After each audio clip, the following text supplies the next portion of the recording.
friends and looking forward to have a great discussion ahead. As we mark the 23rd chapter of this wonderful journey, we are incredibly fortunate to be joined by a woman whose artistry speaks as boldly as it leadership.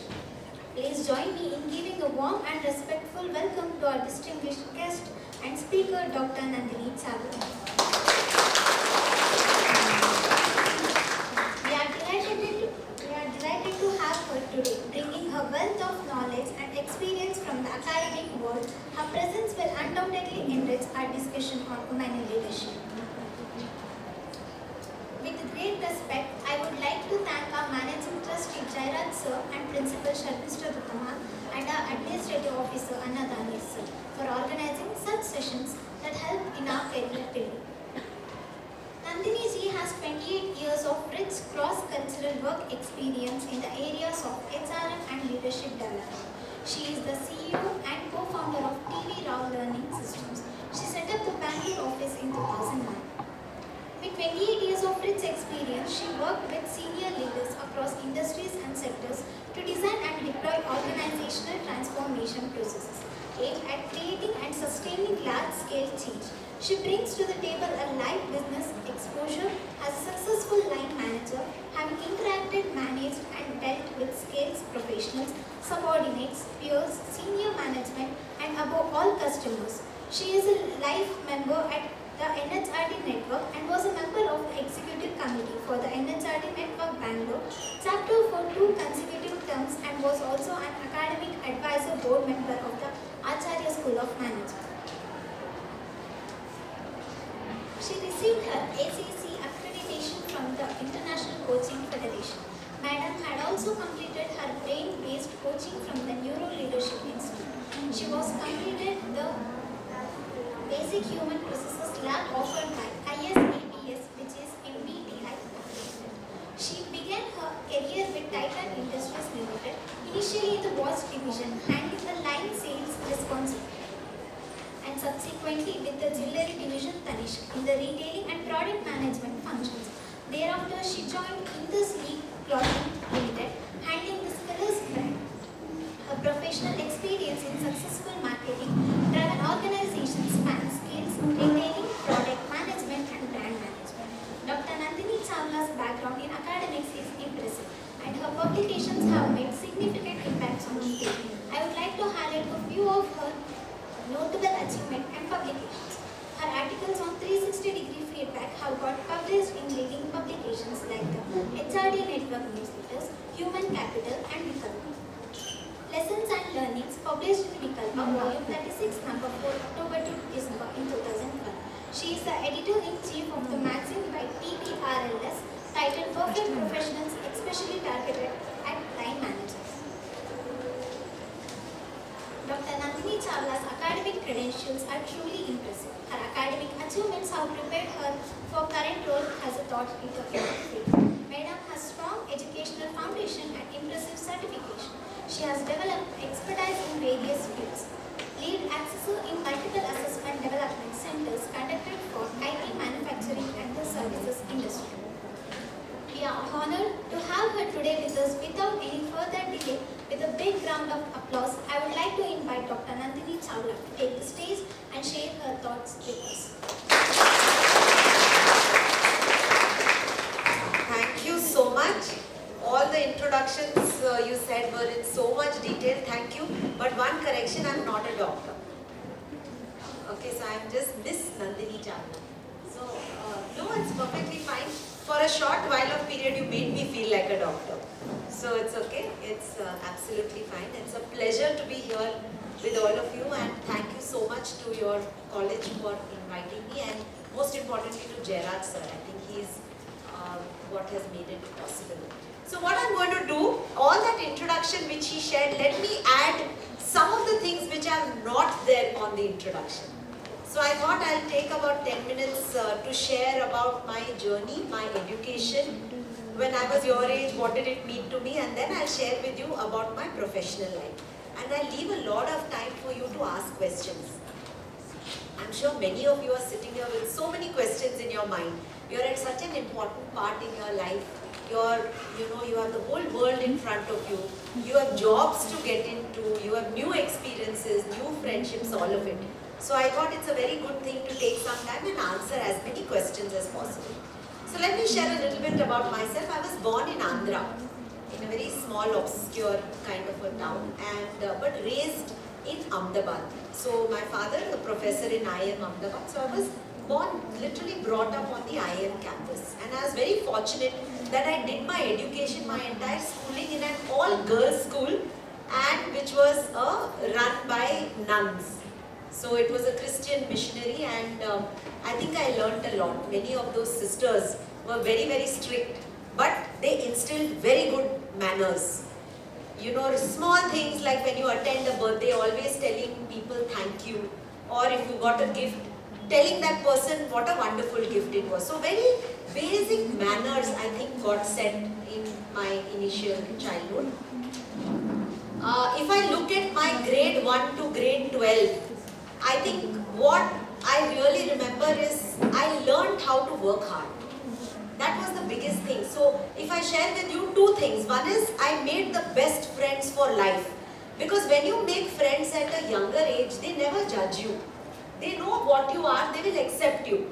Whereas when you make friends in the workplace, etc., there are other nuances. They don't know you when you are still work in progress. So I think I was very fortunate. I made amazing friends. And we were a group of 5.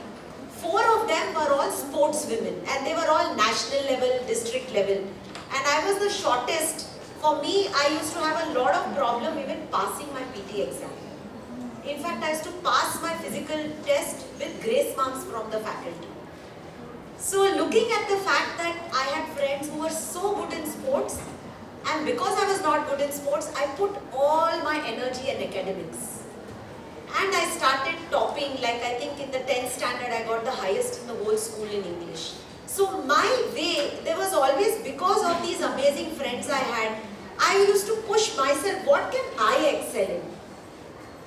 And because of wanting to excel in studies, I learned the ability to put hard work. That was my first learning in life.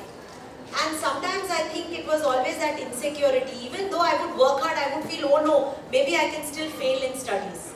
So that would push me to work even harder. So I used my insecurity to work to my benefit. And I did something which I know I could, which is work hard, do very well in studies. So I still felt that yes, I have friends who are good in sports, but I am good in studies. So that ability to work hard is something I think got set in my initial. So 2 learnings out of my initial grade 1 to grade 10, which is how hard work is precious. If you know how to work hard, no matter what happens, you will be able to manage in life. Even if you have challenges which come your way, you will be able to manage. And I must mention language. So I was schooling in Gujarat, so we had to study Gujarati suddenly in 8th standard. And because my parents are South Indian, they wouldn't know Hindi, forget Gujarati, even Hindi was a problem. So the first time I got a red line was in Gujarati subject. And first time, in 8th standard, I got a red line. And I remember my parents saying, it's okay, it's a language, it's okay if you get a red line. Even we are not able to help you, it's perfectly fine. So I think getting that red line for the first time in my academic performance helped me understand it's okay even if you get a red line. What happens is, what do you do after that? There's nothing wrong. Sometimes I think it is good, because when you get that red line, what it teaches you, being a topper in some subject, that lesson you don't get. So these are great memories. I think fantastic friends who always pushed you, who believed in you, and who themselves pushed themselves. And looking at them, I think I realized how I can excel in my own academics. After my 12th was done, I moved into engineering. Now, why did I choose engineering? It's really funny. When I would look at, I think at 12th itself, I started thinking, I want independence. I want to have financial independence. I want to have independence to do what I want. And I realized, I analyzed which is the best course which will give me better independence, which will help me even financially be more independent. And I realized amongst everything, why don't I put one additional year in my studies, do a 4-year engineering, and even if I decide not to study any further, I'll be much better off with that 4-year than studying more and restricting myself. That was why I chose engineering. It may not sound as a very big reason, but for me, my independence was important. And my mother used to keep telling me that because my mother didn't work, they were from a very humble background. She said, while I have not worked, I want you to work and I want you to really enjoy all the things that independent women get to achieve.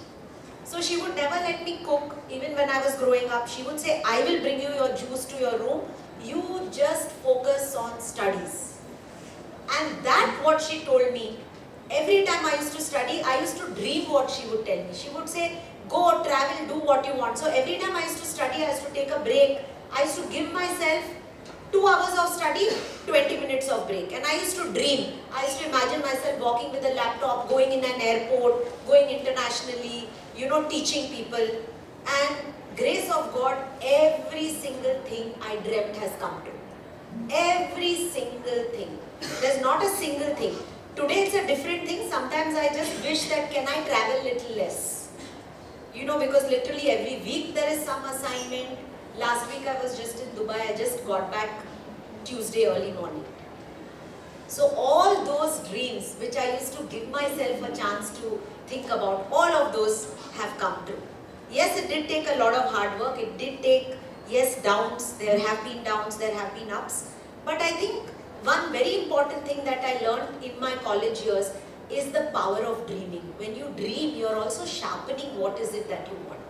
So when I came to college, same thing, I put in my level best. But what I did more in college, I started experimenting. What did I experiment? I started participating in all cultural festivals. So I don't know in your college, but do you have something like called a Miss Maharani Lakshmi? Do you have a Miss, like a beauty? It's not a beauty pageant, but how you answer. So we used to have, so I studied engineering in this LD College of Engineering in Ahmedabad. It was the best in Gujarat at that point. And they used to have this Mr. and Miss LD. It was a co-ed. So from all girls, I moved into a co-ed in college. And they would have this competition where they'll ask you a few questions and you need to answer. And they'll ask you very different questions, typical college going questions. So I happened to win in that and I got crowned as Miss LD in my year. I also took part in all the competitions that we had. Any competition, whether it is singing, whether it is dancing. And I said, let me just go loose and let me experiment. So the 4 years, I attended concerts, I attended all our Navratri, 9 nights I used to go. Out of 9, at least I used to go for 6 nights without cutting class. So I think my college years, the friendships continued with who all I had made friends, but new layers got added. And what were those new layers? It is learning by doing. I also started a lot of introspection. So whenever something would happen, I started journaling. I started writing down. Today what happened? What did I learn about myself from it?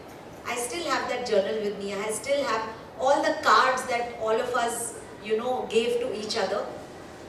Once that was done, I moved out of college. I finished engineering. I did have 2-3 jobs on my hand.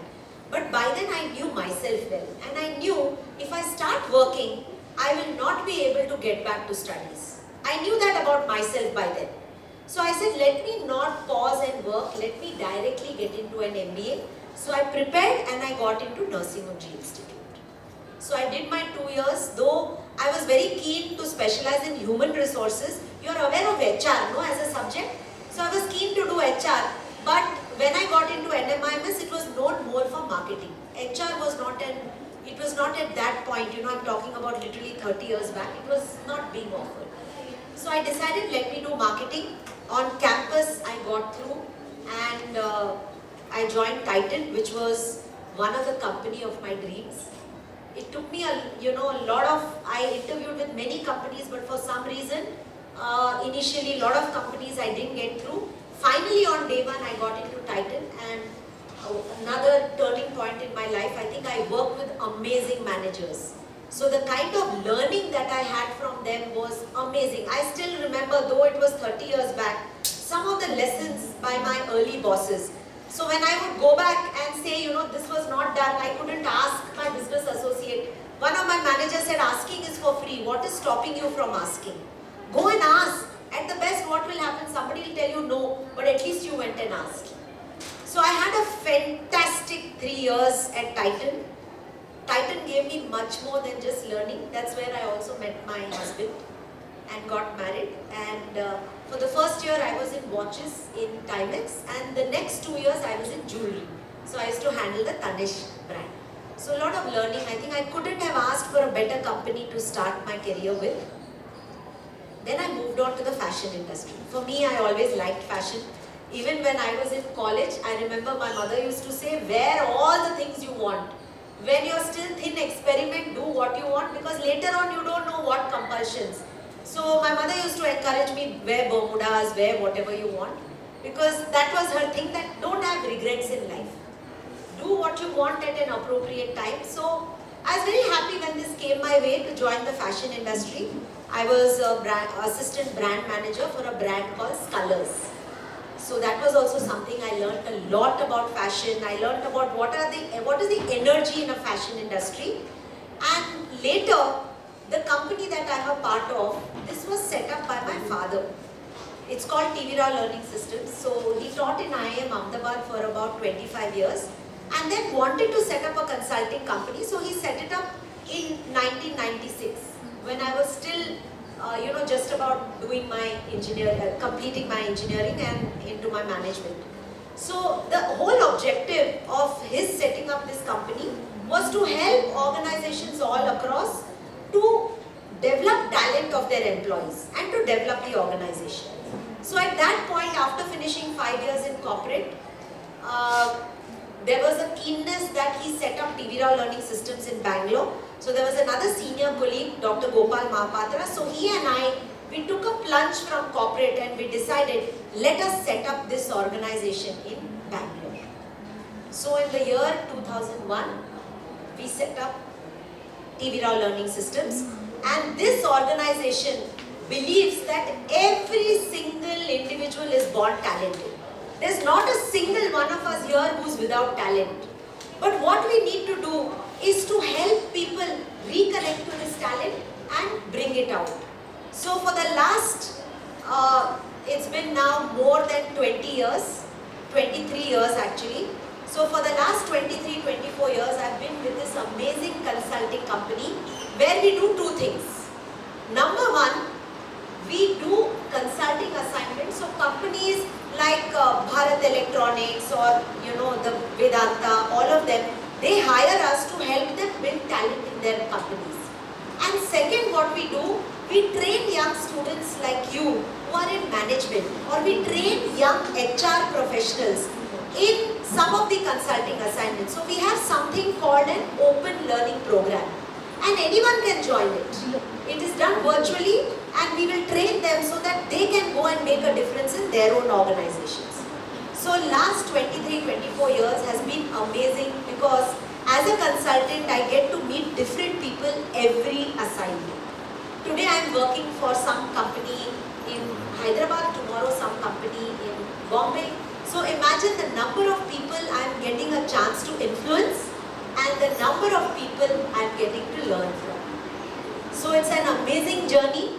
While I started in marketing, before that an engineer, today I am doing leadership development programs for different participants from different organizations, and most importantly, as I am sharing my knowledge with them, I am becoming richer by learning from their experiences. So that has been the journey so far, and that's how the total 28 years. I think if I look back, I don't have a single regret. I don't think I want to change a single thing. I will still want to do my education in the convent. I will still want to do my MBA from Nasi Munji. I would still want to do my engineering from ND. There is not one thing that I would like to change. And that for me is a test that whatever I have done, I think I have done the right thing. Alright, so I'm going to pause. Have I taken more than 20 minutes?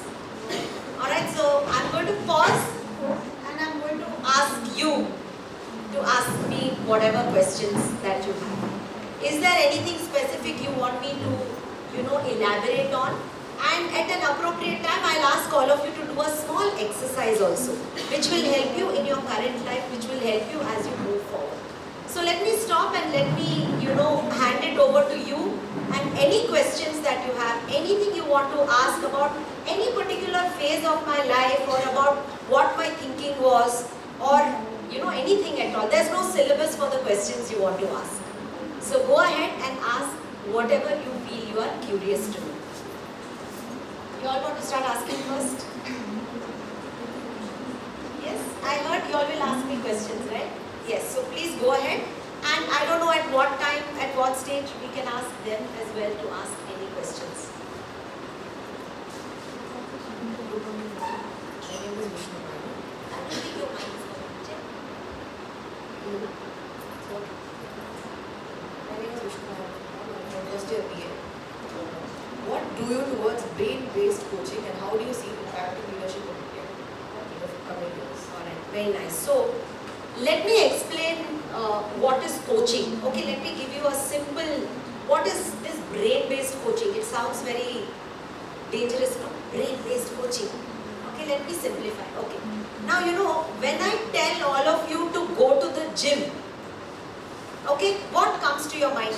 Tell me what comes to your mind when you hear the word gym. Exercise, dieting, okay, weight loss, building muscles, fitness, mental strength. What else? Peace. Okay, anyone else has some negative connotation when you think of gym? Laziness, you think? Okay. Anyone thinks gym is torture? Nobody thinks gym is torture? Okay, now, trainers are torture. Alright, now, do you see, when I told you the word gym, how all of you have different, in your mind, there is a different word which comes to you. There's a different feeling which comes to you. Now, when I told somebody, so let us assume all of us here are trying to lose weight. Suppose, I'm just giving an example. And I tell you that, listen, you are trying to lose weight, go to the gym. Now imagine for somebody, the word gym is about torture. Trainers are torture and they don't allow you to do what you want. It's very dull. Suppose someone says it's dull, someone says it's torture. But for some people it's fun because they think of the music which plays in the gym. So what happens if I tell somebody who is trying to lose weight, you must go to the gym, the person who feels it is a torture will go for 2 days and stop after the second day. But if I tell the person who really likes it and they really feel, yes, gym is energy, it is a lot of fun, it is, a lot of good music, so I like to go to the gym, then that person will continue. So brain-based coaching is like this. When you suggest to somebody, they may not take the suggestion well because in their mind, the word you are suggesting to them doesn't sit well with their impression of what is good or bad. So brain-based coaching is like this. Do not suggest to people. Do not prescribe. Ask them, what do they like? So if somebody is trying to lose weight, the first question I will ask, what kind of a person are you? What is important to you when you exercise? So imagine one person says, I like to be in nature. I like to have other people. Then you ask them, so what kind of exercise do you feel enthused to do? He will say, madam, I like Zumba. Zumba has good energy, good music, people are there. Someone else will say, ma'am, I want to go to Lal Bagh. I want to walk around Psyche. There is a nice path because nature, I want to hear the birds. Then I will tell them, yes. So why don't we look at this? What time of the day do you think you want to exercise? This is brain-based coaching. Traditionally, I will prescribe, go to gym, stop eating, do diet. Now imagine someone who loves food and you tell them diet. It's not going to work. So that is brain-based coaching. That you are helping understand what the brain functions and you are not going to prescribe, you are going to get people to speak out what is in their mind. And today, you will notice even amongst friends, Suppose you are trying to get your friend to give up chai, give up tea. You are drinking 5 cups of tea in a day. If you tell your friend, just give up, is she going to listen? But if you go the coaching route, why is chai important to you? Do you think, how much do you think is healthy amount of chai? Do you want to go and check with your parents also how much do they drink? Do you want to check with people who have not drank? What is their benefit? So if you go this route, chances are your friend will herself realize and give up drinking 1 or 2 extra cups. So today, all leaders need, because the higher you are, the less open you are to suggestions. Will you agree with me? It's easy to change your friends. Is it easy to change your parents? Because parents already been there, done that. They are very difficult. So especially with leaders who are very senior, this technique is beautiful to help them to change. So if I'm working with leaders and one of the leaders says I need to manage my temper, I'm very hot tempered. Then what do? I will not tell, stop doing this, do meditation in the morning. No. What will I do? I will say, can you tell me who in your family or who in your workplace are very calm and composed? And what do you admire about them? Now the minute he starts telling me, I admire, they don't get irritated, I do. Then I'll tell, would you do a small exercise? Can you speak to 4 or 5 of these people who are very calm and composed? And can you find out what do they do to build this calmness? So I am not prescribing him. I am asking him to go and check what are these people who are calm and composed and how have they achieved it. My job is done. He will go study 5 people, come back and tell me, Nandini, this is what I realized. They do pranayam every morning. They listen to good music. Whenever they get angry, they just leave the room. They don't talk anything. They will count till 10 and they come back into the room. By then their temper has gone down. So it's very, very important, and I think as a person, I have improved a lot because of my coaching journey. I have learned so many things. I have got help from other coaches. While I was learning, I coached somebody, they coached me, and I think huge amount of learning on how to deal with many of the challenges that one is getting in life. So I use it even with my son. My son is 21. He is doing his engineering in BITS Pilani. And there were a lot of ups and downs in that journey. So I would use this, instead of telling him what is going wrong, I ask him questions and he himself can make out what is going wrong. Okay, so very long answer to your question, but I thought it's good for you to know what is the philosophy of coaching and also to make this word brain-based coaching much more simple for you. Alright, another thing that's very important, in my life I always include learning one new thing every year. So brain-based coaching was 1 year, then I did a different form of healing 1 year, then currently I am pursuing my next level in coaching. So I have to give the entrance exam. It's a very long, it takes 5-6 years to get that credentialing. So I'm still in the process. So every year I learn something new. Either it could be some dance, it could be some musical instrument, but something new every year I try to add on to myself. It could be work, it could be even outside of work. Alright? Yes. What advice would you give to students or professionals who want to balance technical expertise with leadership skills? Okay. Very good question. Huh? No, I'll stand so that everyone gets okay. Used to speaking while standing. Alright, so you know what? Let me give a simple example. Let's look at a scientist, alright, who's continuously exploring new things. Now imagine you have a scientist, he or she is technically very good, alright, let's assume she's very good technically. But the issue is she doesn't know how to deal with people, or she's not very good at influencing or selling her thoughts. Now imagine if you have a scientist who is good technically but can also speak to people, can influence, isn't she multiplying her technical capability? Yes or no? So if you look at the leadership qualities, what are these leadership qualities? Speaking in a way to influence others, or it is being more innovative, or it's being result driven, or it is sharing your knowledge in big forums. Any of these leadership capabilities, they multiply your technical capability. These are tools to multiply your impact. So I think it's very important, just being technically good is not sufficient. You should also focus on some of those softer aspects which are soft but they have a very, very huge impact.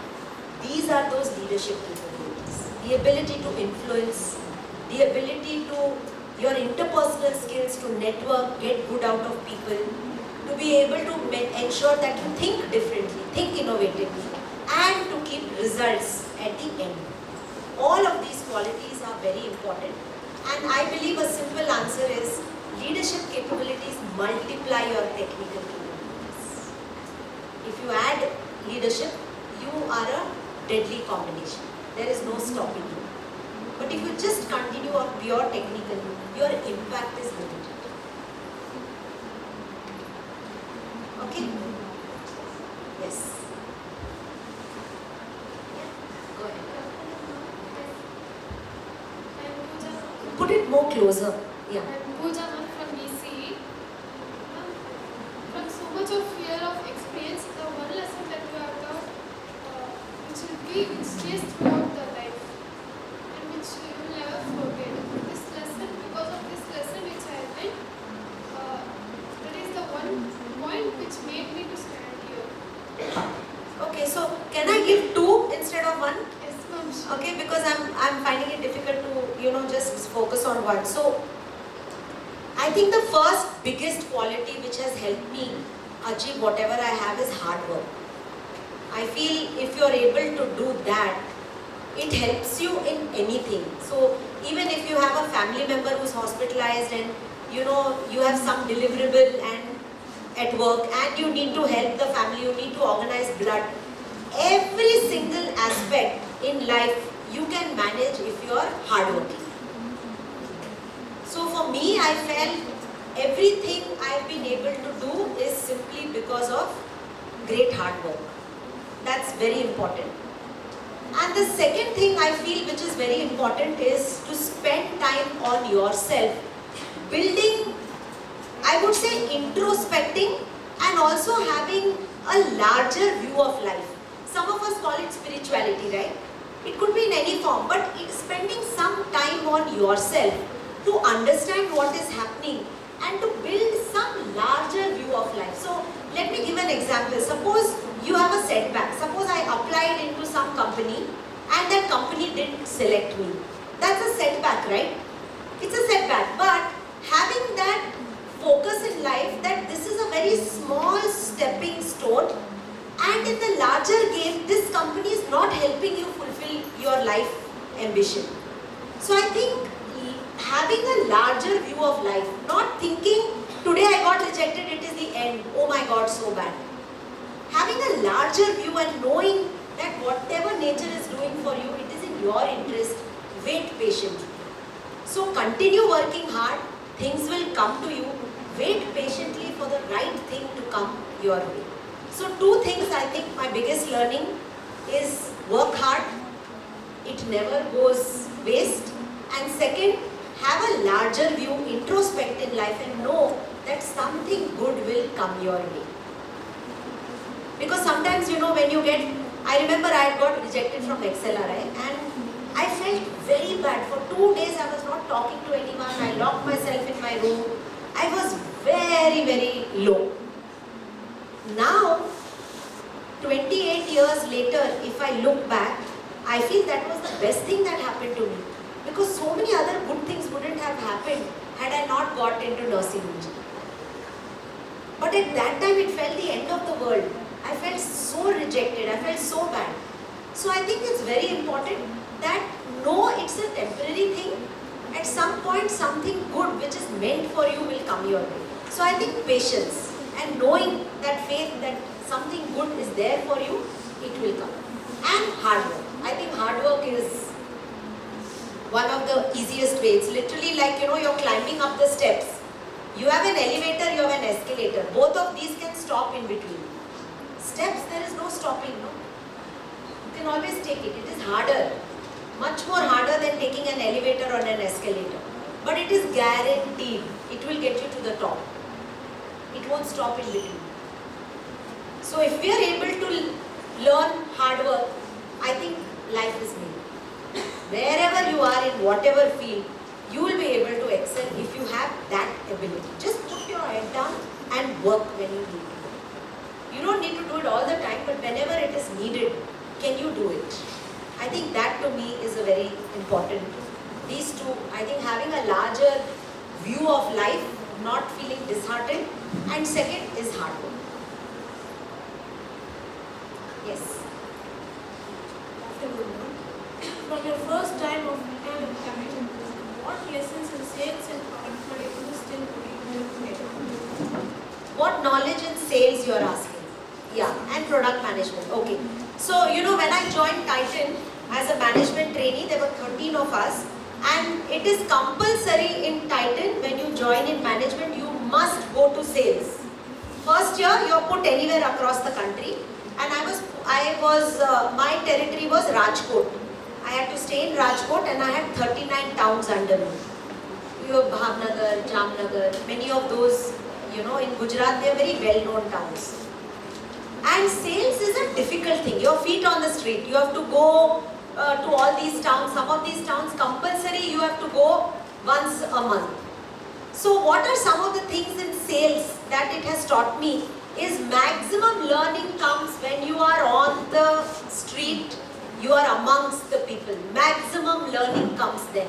Sitting in an office, not meeting the people for whom you cater to, your learning is not very complete.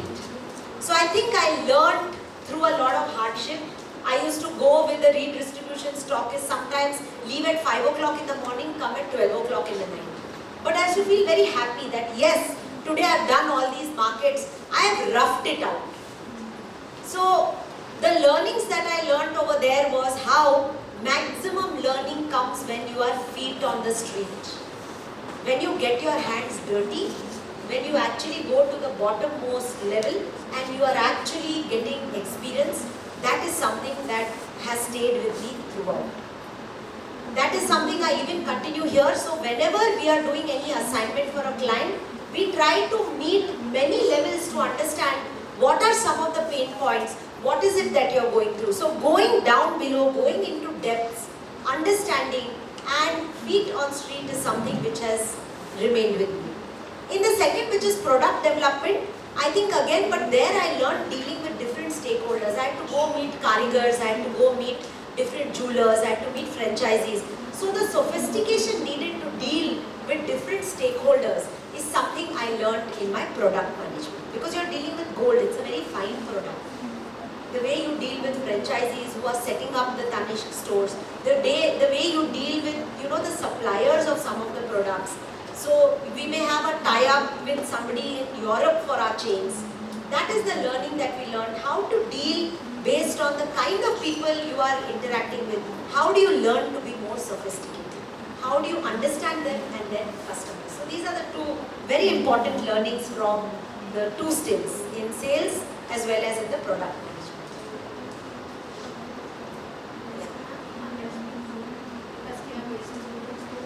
If you had to recommend one skill every student should build to succeed in the corporate world, what would you? One skill. One skill is, so I would say one which takes care of many things, alright? So one skill is to be an explorer at all times. So let me tell you why this takes care of everything. When you are an explorer, what will you do? Will you be happy just reading the same kind of books every day? Will you be happy going to the same places? Will you be happy wearing the same kind of clothes every day? Explorer means you continuously think, what new can I do? So if you are reading some kind of books, you say, what more can I read? Or you are reading books, can I try audio books? Or you have tried to participate only in one particular competition. Explore and participate in something more. So I feel if there is one skill which takes care of so many other aspects, it is how to continuously explore.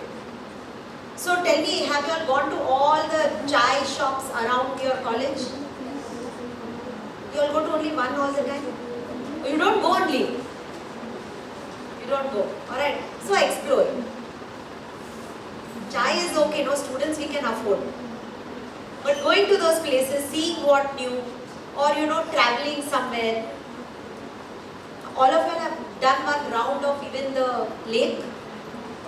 You have done that? How many of you haven't done that? Okay, many of you haven't. So once you go, you will get inspired. You will see something. You may figure out that how you may suddenly think, oh, water is so beautiful. You can't even see, you can't even feel it, but it has so much power. It brings life.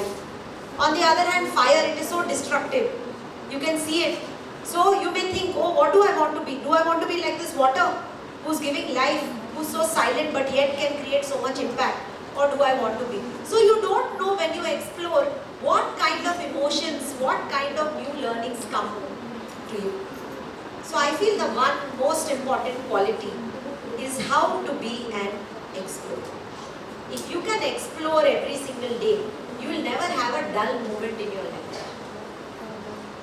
How many of you watch TV regularly, some Netflix or something? Can you tell me what kind of serials you watch? Tell me. Any crime, romantic, anyone who watches Korean serials? Korean, okay, very good. Now, whatever serials you are watching, do you know there is so much of learning in them? So, I have a small diary where I note down some important learnings. Like in the last Korean serial I was watching, someone said about a lie. Somebody lied. And the person who caught the lie said, and I thought this was so beautiful, that whenever a lie is found, it never creates a positive environment for anybody. The liar feels dirty, the person who caught the lie feels dirty, and the person who is listening also doesn't feel good. So no matter what the lie is, it always creates some kind of sadness. And I thought that was such an amazing thing, so I wrote it down. Because sometimes when we catch somebody lying, we are so rude to them, no? We are so ruthless with them. We are never gentle when we are catching somebody or we are calling out that, oh, you lied like this, why did you lie? We are so harsh. And when I wrote that down, I realized it's such an important thing. So what do I do now? A lot of the workshops I do in corporate have small video clippings. I use the movies that I have consumed to inspire me, and I use it in the work that we do at TV Rao Learning Systems. So suppose I have a one-day workshop on leadership. I will use different clippings and ask people, what do you think is good about this style? What do you think is bad about it? What is it we need to do to improve? So suddenly movies are no longer entertainment. You can take them beyond entertainment. You can use them as ways to actually learn. What the director has done in that movie, you can get from it and you can actually put down what is your learning. I in fact make a list on my mobile. If you open all the Korean, any serial I have seen are all given, I make a note. Because I know if I meet somebody as a part of my work and I want to suggest something where what I'm trying to tell them, the movie they will learn, I in fact suggest it to them. So I feel one should never be embarrassed about watching TV serials. You should watch, but make a note of what you have learned. Discuss amongst your friends, which character do you like? Like most common is in the Friends, you have seen Friends, the serial, right? Which character do you like? Do you like Joey? Do you like Jennifer Aniston? Rachel? Whom do you like and why? Those discussions will give you a lot of new knowledge about the way you think and about how judgmental you could be. Alright? Are we okay with this? So, Rashmi, right? Long answer, but that is what it is. Okay, any other questions? Yes. In your experience, what are the most common mistakes organizations make when trying to implement a large-scale change? So the most common mistakes a company makes when they are, looking at any initiative, any change, is what I told you, feet on the street. They don't go and involve all levels. I think the biggest mistake is when you come up with things or you come up with any initiative without involving the people who are impacted by it. So I feel always organizations should have a series of discovery calls. Speak to people, know what is on their mind, and let them participate in the design. It's the coaching philosophy. You should not do what you think is in the interest, but get people to speak what they need and then design initiatives on the basis of it. So I feel the largest mistake is that. And the second thing I feel sometimes is, not planning enough. I feel people are so busy running. If you have, 3,000 hours of work in a year, you should spend at least 300 hours planning. But most companies, many individuals don't spend that time planning. That's why many of the initiatives don't turn out well. So I think number one, involving people in the entire initiative, making sure that they help in the design. And third is using very robust planning as you're implementing. These are the 2-3 common mistakes which I feel they make. How do you win over resistance from employees when driving transformation initiatives? Resistance of employees whenever you're doing something new. So, most important, I give examples.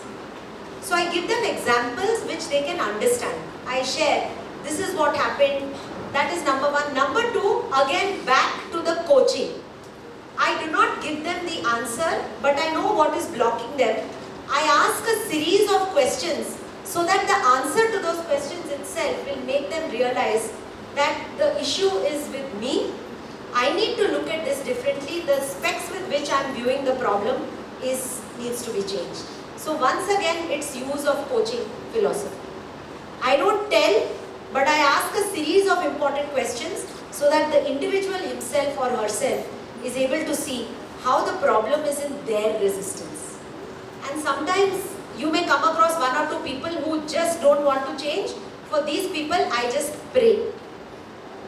I pray for them. Because they are unwilling to change, what do? So pray that at some point they have the wisdom to see that it's not good in their own interest.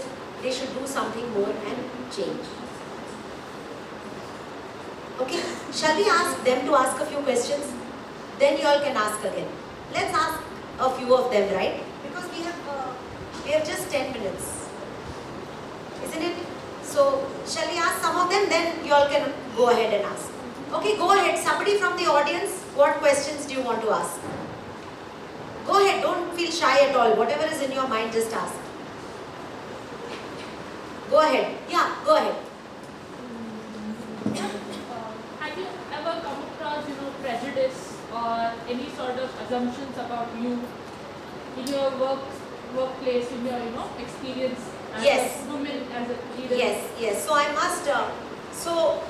That's a very, very good question. So when I moved into TVRA Learning Systems, I was below 30, and I looked. My kid had not yet been born.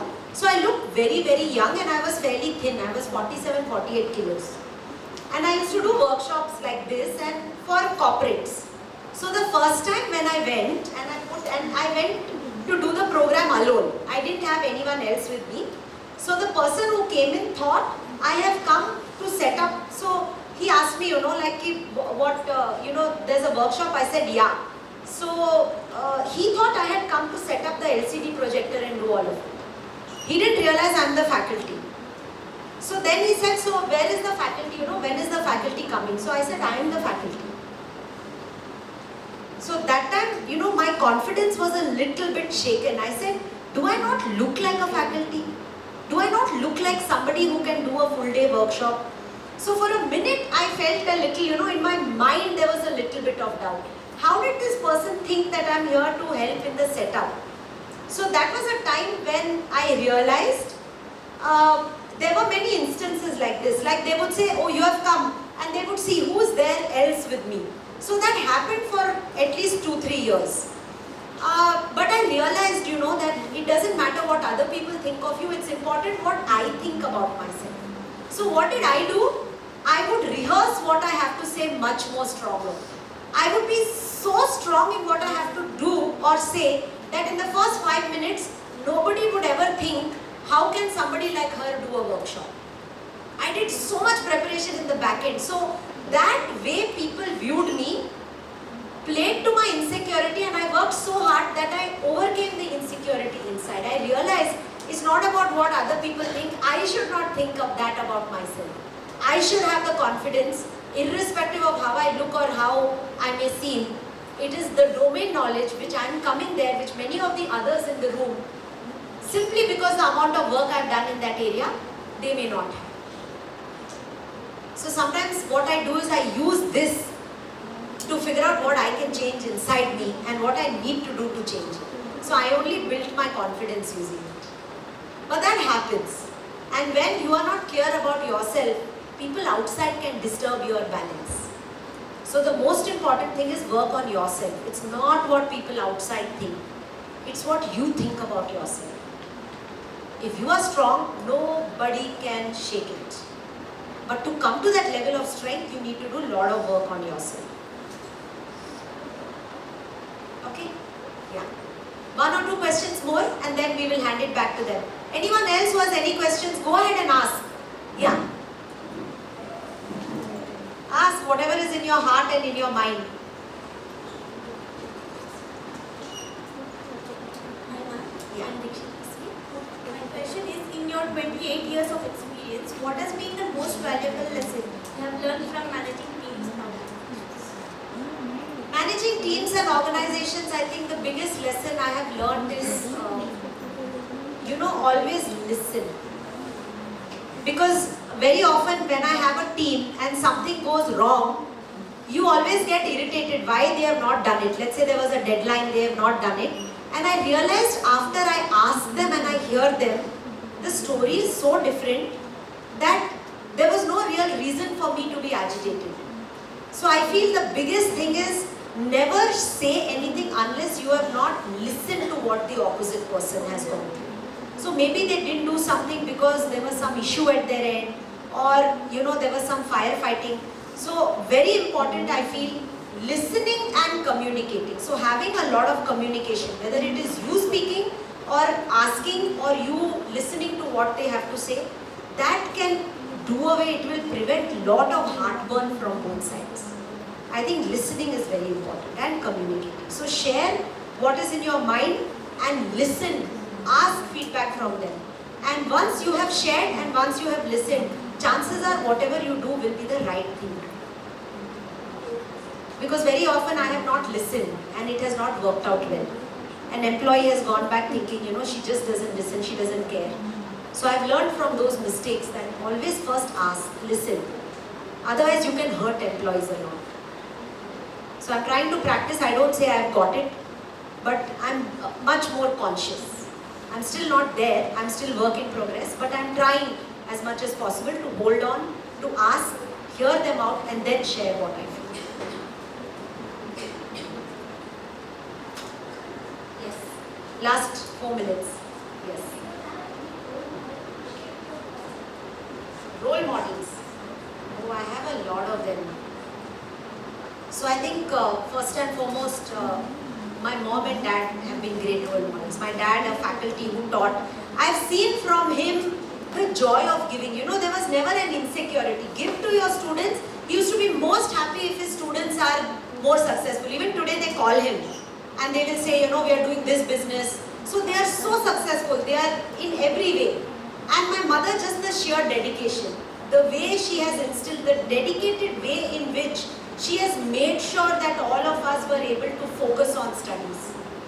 Another role model is also my husband. I think a lot of growth has come. The depth. Before I was married to him, I didn't have that much of depth. He would go into a lot of, go into depths, a lot of clarity of thought. So I think I've learned a lot from him.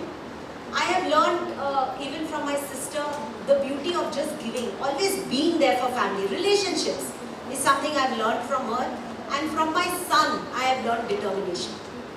He is just, even when we go on a holiday, all 10 days he will always go to the gym. Not one day. Even if he has fever, he will still run. So that kind of determination I see. And sometimes when I'm swimming and I'm tired, I just think of him. I said, what would my son have done? He will not give up with just 4 laps. Because sometimes you're so tired, you feel you can't swim anymore.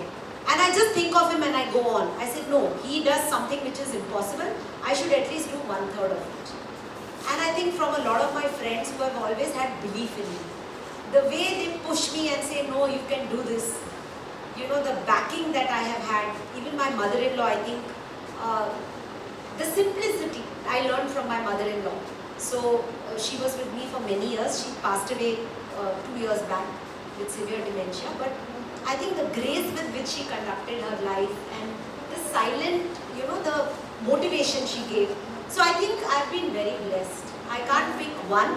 All through all the people in my life, I have learned, and there are some portions which I feel they are literally teachers where I can pick up something from them. Even my brother, I think he has taught me a lot about things beyond just. So my brother is a PhD and he's done a lot of learning and he has a lot of clarity on many other things. Like he is into graphology, he's into numerology, a lot of other things, and he helps you understand human behavior looking at those nuances. So I think I'm blessed, the family, the friends, the extended family, I have learned something from all of them. So very difficult to pick one. Alright, so couple of them who are in my immediate circle who have really helped me every step to be where I am. Okay, any other questions? I know we're out of time, but any other questions, I'm happy to stay back and answer anything. I thought we could do an exercise, but time is up, so doesn't matter. We'll keep that for some other day.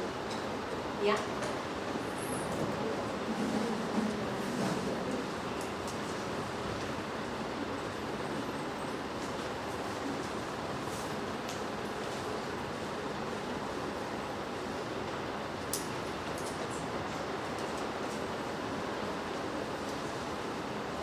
Yes, we're on time. 12:30.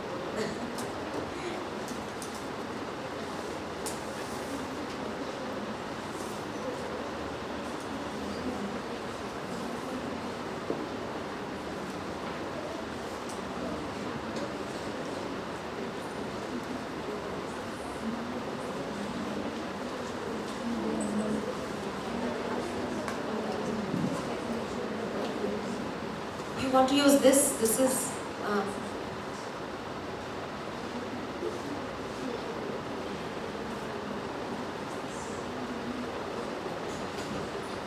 Thank you, ma'am. Thank you so much. There was a wonderful session. There are so many inputs which is very much required for our students to reach their goal. The only one perspective to become a leader, what are the best qualities that a student should be imbibed, so which will take their life in a better manner.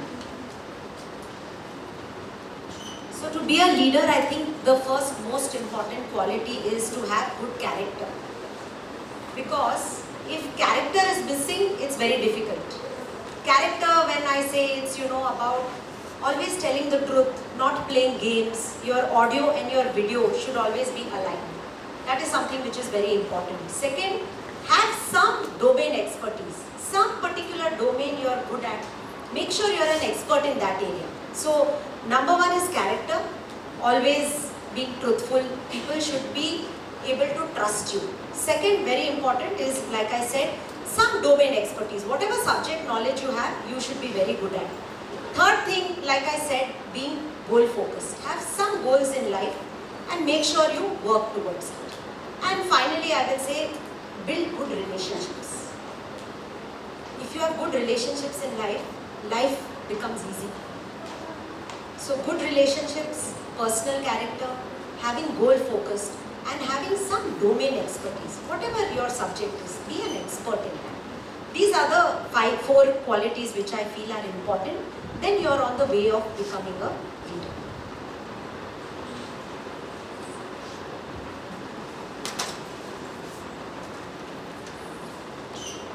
Thank you, ma'am. I think we are at the end of the session. So now we have a feedback. Feedback will be done through a Google form. So before that, we have on-spot feedback. Now we want from the students, how was the overall session? Out of 10, how much marks that you want to give? For the session? Out of 10? 10. Out of 10? 10. Out of 10? 10. Okay. So then it means that we have achieved what we wanted to reach in our Women in Leadership Series 23. And then you gave the mark for the session. Now I want to know for the speaker and for the ma'am, how much marks that you want to give out of 10, that what she has opened up your mind today and she gave you the information which will lead your career in a better manner in the future. So out of 10, how much marks you want to give? Out of 10, how much marks you want to give? 10. Everybody? 10. Okay, great. I think we got a feedback. So Google form will be shared in detail that you can fill about the CD and about the speaker. So that will help us in the future that we can call from a different center. Okay? So moving on to the student. Thank you all for being part of this empowering conversation. I would like to especially thank our speaker Nandini Chavraman for motivating us to become a leader. Thank you for all your active participation. You made today's session engaging and meaningful. I would also like to extend my gratitude to all faculty members of Women in Leadership Series for making this event successful. Thank you.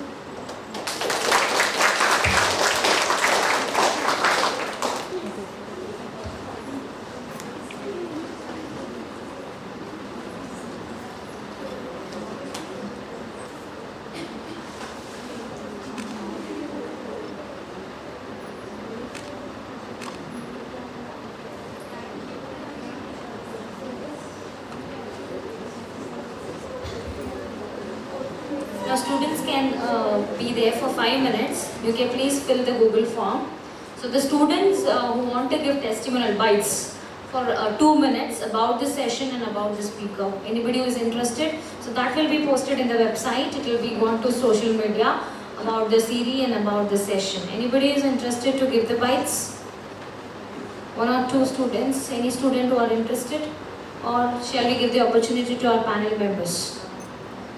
I want from an audience, anybody who want to give? Any bites? Anyone? Nobody? Okay, then we'll give the opportunity to our panel members. Is that fine? Yes? Okay.